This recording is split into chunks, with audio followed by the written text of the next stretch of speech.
salaamaaleykum dal leen ak jàmm ci Xarala Academy mbokk yi siraan Xarala Academy tey suñu tutoriel dañoo ñëw ci benn formation boo xamante ni boobu ba léegi ñu ngi ko doon annoncé mu nekk formation boo xamante ni bëgg nañ ko def ci programmation waaye tamit jëmale ko ci programmation web ndax boo xoolee ci li ñu naan programmation am na côté desktop maanaam li ñu naan bureau comme application bureau yi ñu naan ko software am na tamit application mobile yi am na tamit lu ñu naan programmation web léegi programmation web boo si bëggee dugg dafa am loo xamante ni moom nga war a njëkk xam mooy li si jiitu lu ci mel na HTML ak CSS loolu moom mooy lan HTML moo ñuy may ñu structurer page bi maanaam page bi lépp loo si gis rek loolu mooy HTML mooy bind beeg yooyu noonu ni muy mel bu dee CSS mooy couleur yi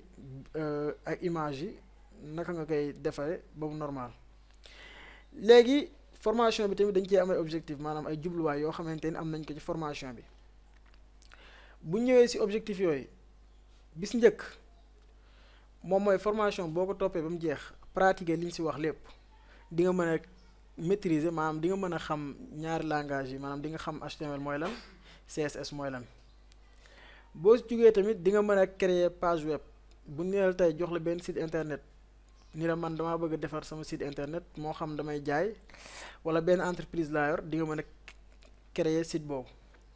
beneen bi tamit di nga mën a transformer maquette maanaam bu ñu ñëwoon tey jox la feuille boo xamante da nga ci gis ñu def ci daal ci dessiner lépp lu site internet di am ñu ne la lii yow yaa ko war a defar yow loolu di nga ko mën a def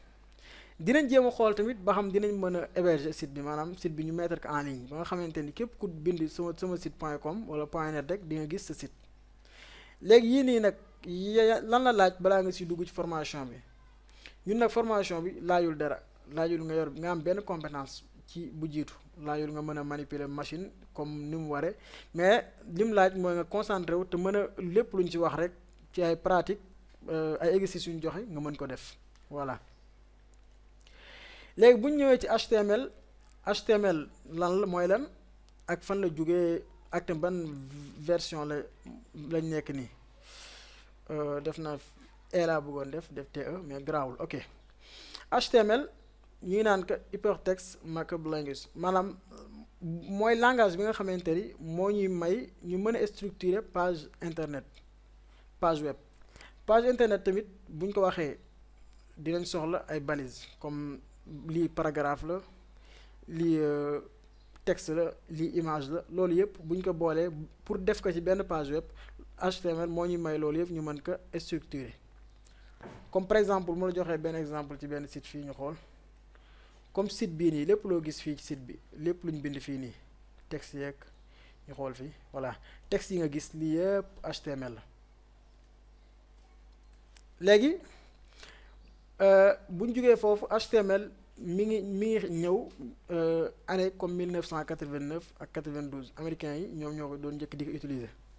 mais HTML boobu dafa évoluer dem ci 2.0 ci 1995 ak 1996 bu ñu demee ba 1997 ci la tudd HTML 3.0 dem tamit HTML 4.0 ñuy wax tamit am na benn version bu ñu war ñu naan ko XHTML mooy extendable HTML 2000 mooy ci année 2000 ci la commencé boobu léegi fi may waxee nii ak yow ñu ngi toll ci version 5 bu HTML kon HTML 5 la waaye ñun duñ tëb rek jàngal la HTML 5 te jàngoo HTML simple parce que HTML 5 moo gën a gaaw moo gën a yomb tamit mais faaw nga jàng HTML ba pare doo koy jàng voilà. léegi bu ñu jógee HTML beneen langage bi ñu jàppale mooy langage informatique la comme HTML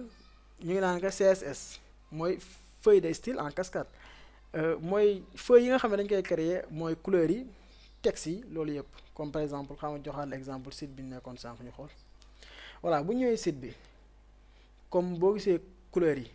gis nga couleurs yi si nekk ni ñu koy defee ak image yi ak tere bi ñu def suuf nii ak lii yëpp ñu ngi koy defee ak CSS mi ngi ko indi ci côté 1990 boobu yëpp mi ngi tuddoon CSS. comme mais bi ñu ñëwee ci 2001 am nañ beneen version mu nekk CSS 2.1